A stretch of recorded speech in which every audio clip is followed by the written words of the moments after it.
虽然动保法早就规定讲，袂当使用铁虎还是山猪条来当作陷阱，也毋过各地嘛是拢常常有动物互铁虎夹着伤的消息。高雄市动保处今年至少就查到40只的铁虎，所以有民间团体就表示讲，私底下卖铁虎的情况嘛是个真严重哦。因建议中央政府就要严格来控管铁虎的源头。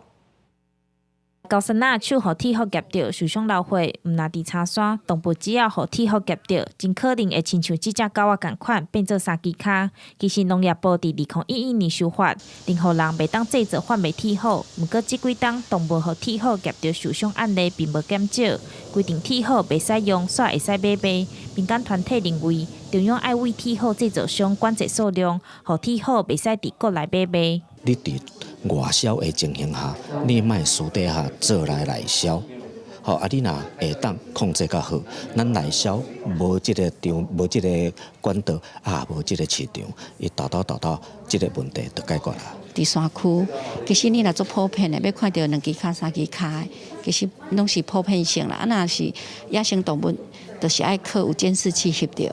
民间团体认为，铁虎一直以来拢是动物杀手。高雄市今年1月到10月有查到40只铁虎，毋若狗仔、猫仔受伤，连保育类台湾乌熊嘛因为安尼失去骹手。动保处呼吁，并将非法使用铁虎，上悬会当罚75000块。今年1到10月份的案件末入收山以及动物的救援、缴获、售价合计40只。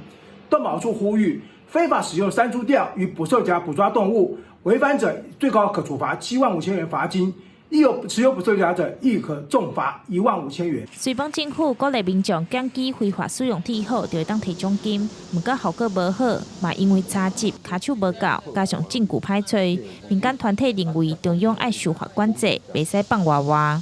记者钟义辉、邱朝阳高雄报道。